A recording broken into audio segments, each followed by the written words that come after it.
46 is brought to you by Dr. George Leeks, Pahrump's optometrist since 1990, offering full-spectrum eye care for children and adults. Call today, 727-8300. News is also brought to you by J.K. Nelson Law. Call 727-9900 today for your free consultation. If you need a lawyer, you need Nelson.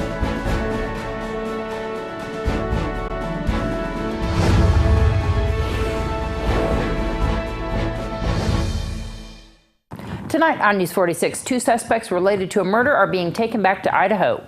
The Nye County Sheriff's Office has 4 new deputies. And racing fans come to Pahrump for the Nugget 250. News 46 starts now. You're watching KPVM News 46 with Deanna O'Donnell.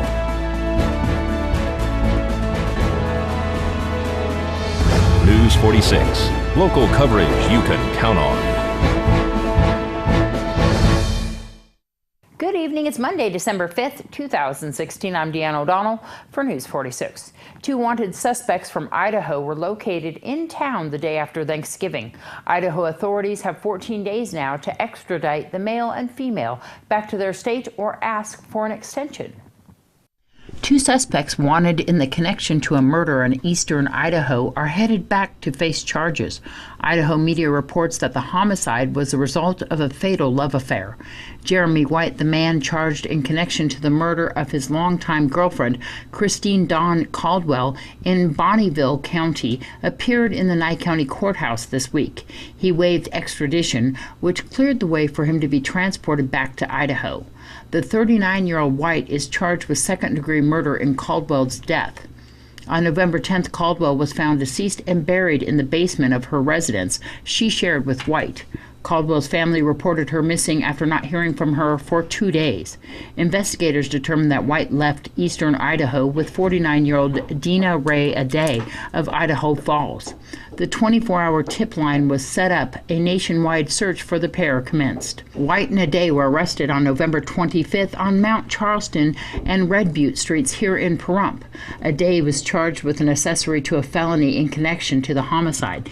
She also waived extradition and will be transported back to Bonneville County to face charges against her. Audio recordings of the probable cause hearings in the case indicate that Caldwell died from strangulation. Reportedly, Caldwell learned of a 6-month-long affair between White and Ade on November 7th, the same day that Ade's husband became aware of the relationship. Caldwell's body was found during a search of the 2-story farmhouse. Reportedly, Caldwell's body was found in a makeshift coffin, wrapped in a white cloth and resting in the fetal position on a pad and fleece blanket. The only obvious sign of injury were ligature marks on her neck. Ade told investigators in Nye County that she returned home with White and helped him pack. The pair then left home and went to an ATM machine where they withdrew cash from Caldwell's account. Ade also told investigators that she and White tossed their cell phones and changed license plates on Caldwell's vehicle to avoid capture. The Nye County Sheriff's Office said the agency was notified by investigators in Idaho Falls that White could be visiting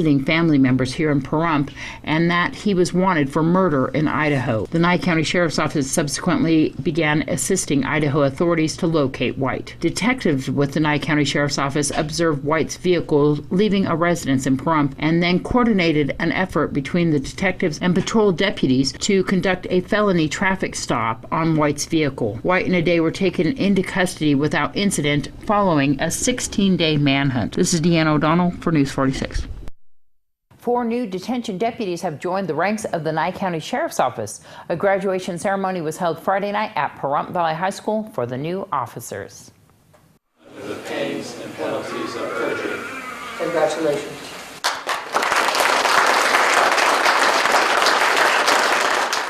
So they had 10 weeks of training. It involved a lot of classroom, obviously learning the laws and things of that nature. They did taser, pepper spray, obviously defensive tactics, and firearms as well. This is a new world for them. They have the opportunity to now go through Category 1 if they so choose, and to go out on the street. Okay. How long have they went through training? 10 weeks. 10 weeks.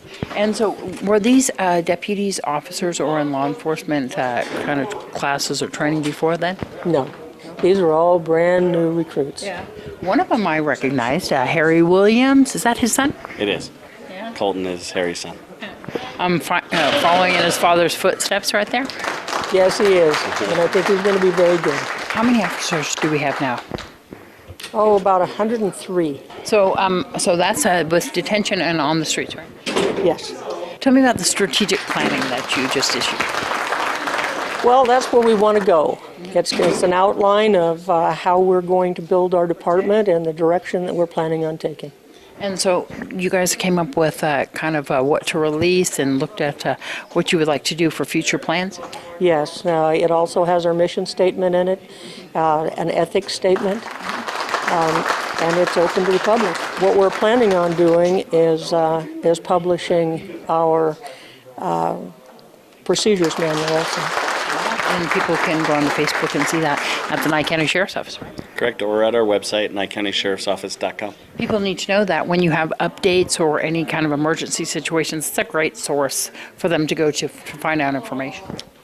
Yes, it is.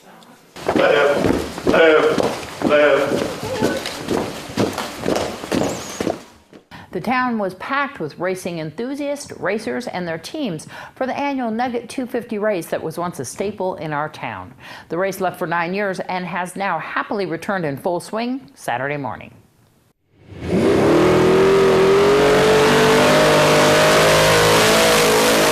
The Pahrump Nugget 250 Race for the Gold was held this past Saturday, starting in the northern part of our town in Johnny and ending at the Pahrump Nugget Hotel and Casino. 175 cars, trucks, and UTVs raced through our desert on a 242-mile course in hopes of winning the last race of the year, sponsored by Best in the Desert Racing Association. Coming up for the win, with a time of 4 hours, 2 minutes, and 36 seconds, was vehicle number 5, a Ford Geyser, with driver Clyde Stacy of Virginia. In second place, with a time of 4 hours, 3 minutes, and 14 seconds, was vehicle number 35, a Ford, with driver Jason Voss of California. And coming up in third place, with a time of 4 hours, 10 minutes, and 5 seconds, was vehicle number 4, a Ford Geyser, with driver Justin Matney of California. Though many didn't make it to the top 3 drivers for the race, multiple teams celebrated the win of their divisions by popping a bottle of champagne. News 46 was present when driver Brandon Sims of Arizona was told he won first place in his division with the time of 5 hours, 36 minutes, and 55 seconds. This was a rough course.